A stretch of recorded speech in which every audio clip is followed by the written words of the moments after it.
Assalamualaikum warahmatullahi wabarakatuh. Halo teman-teman. Jadi di video ini saya akan menjelaskan tentang inkubator. Teman-teman tahu gak sih inkubator itu apa? Ya, mungkin di antara teman-teman ada yang berpikiran bahwa inkubator itu adalah alat yang sering digunakan untuk menghangatkan bayi yang baru lahir. Ya, betul. Tapi yang saya akan jelaskan di video ini adalah inkubator laboratorium. Inkubator laboratorium adalah sebuah alat yang digunakan untuk melakukan proses inkubasi atau perkembangbiakan suatu mikroorganisme. Kenapa sih proses inkubasi harus dilakukan dengan inkubator? Jawabannya adalah karena kita tidak dapat melakukan proses inkubasi di tempat biasa karena akan lebih mudah untuk terkena kontaminasi. Hal ini pun sangat erat kaitannya dengan udara yang tidak stabil.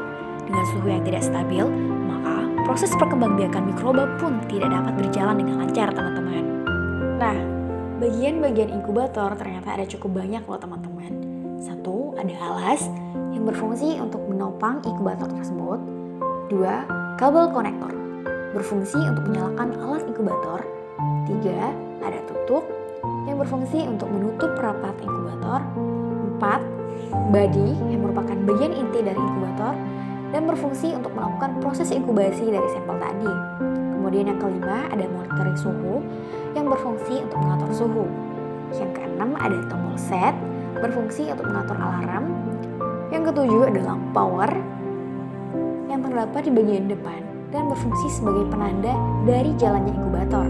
Kemudian selanjutnya ada pemanas atau lampu head yang berfungsi sebagai penanda bahwa proses inkubasi dalam inkubator sedang Anda lakukan.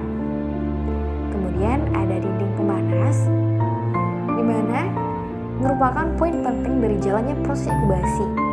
Kemudian ada wadah yang tentunya berfungsi untuk menampung sampel yang dilakukan inkubasi.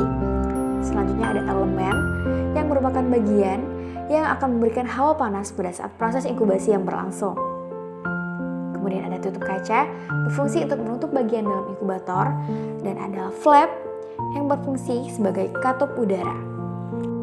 Berikut adalah prosedur menggunakan inkubator laboratorium. Pertama, pastikan Anda sudah menggunakan alat pelindung diri. Kemudian, sambungkan kabel dengan arus listrik. Jika sudah, jangan lupa untuk menyiapkan sampel yang akan dilakukan inkubasi, seperti media yang telah ditanam bakteri. Pastikan media yang Anda punya dalam cawan petri atau gelas lainnya itu sudah ditutup rapat terlebih dahulu.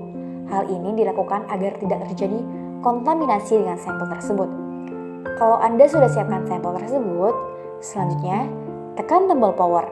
Kemudian buka secara perlahan pintu inkubator, lalu masukkan dan letakkan sampel bakteri tadi secara perlahan ke dalam ruang inkubator.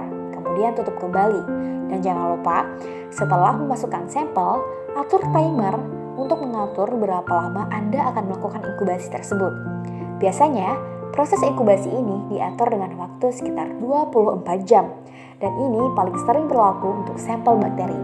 Dan yang terakhir, perlu diingat bahwa jika tombol sudah berubah warna menjadi hijau, maka artinya inkubator laboratorium tersebut sudah diset selama 24 jam. Nah, itu tadi adalah cara menggunakan inkubator. Sampai di sini dulu ya teman-teman. Assalamualaikum.